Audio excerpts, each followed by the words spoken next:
তুমি ছেড়ে যাওয়াতে আমি অতটাও কষ্ট পাইনি, কিন্তু আমার একটা বড় আফসোস কি জানো, যে তুমি আমার মতো যদি কষ্ট পাও সেটা আমি কখনো মেনে নিতে পারবো না। আর আমি সব কিছু একটু হলেও গেস করতে পারি যে তুমি সামনে ধোকা খেলে যদি কষ্ট পাও আমার খুব খারাপ লাগবে, এইটা ভেবে যে আমি তোমাকে রক্ষা করতে পারলাম না, তোমাকে জেনে শুনে কষ্ট থেকে রক্ষা করতে পেলাম না, এইটা ভেবে আমার খুব খারাপ লাগে যে আমি নাই কষ্ট পাইছি, তুমি যাতে ওই কষ্টটুকু না পাও।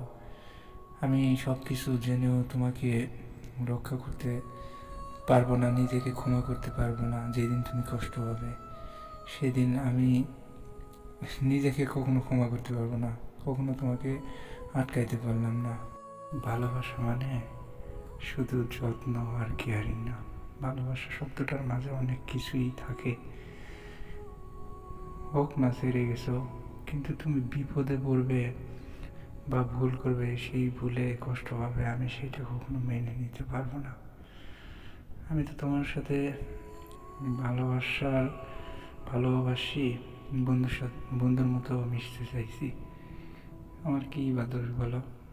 আমি অনেক কিছুই খারাপ করেছি তোমার সাথে, কিন্তু তোমার কখনো ক্ষতি চাইনি, আমি আগলে রাখতে চাইছি। হ্যাঁ, আমি দোষী, তোমার কাছে আমি দোষী। তোমাকে পাওয়ার জন্য যদি আমি একটু অধিকার খাটাতে গিয়ে তোমার বয়ফ্রেন্ডের সাথে কথা বলি, হ্যাঁ আমি দোষী। হ্যাঁ, আমি এই কারণেও দোষী যে তোমাকে কাছে পেতে গিয়ে তোমার সাথে খারাপ ব্যবহার করা, যদি তুমি কষ্ট পাও তাহলে আমি দোষী।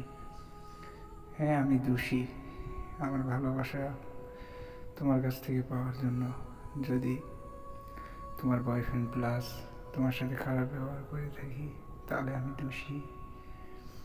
হ্যাঁ আমি দোষী, তোমার কথা যদি আমি না শুনি, তোমার থেকে যদি আলাদা হয়ে আসতে দূরে থাকতে হয়, আমি যে দূরে থাকতে পারি না, যার কারণে তোমার সাথে কাছে থাকার জন্য যদি আমি অধিকার খাটাই, হ্যাঁ তাহলে আমি দোষী তোমার কাছে। আমি তোমাকে পাওয়ার জন্য যদি তোমার থেকে ব্লক খাই, হ্যাঁ আমি তার জন্য দোষী।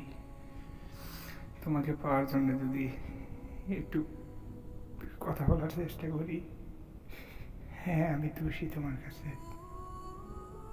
খুবই অন্যায়, তোমার কাছে আমি অনেক দোষী।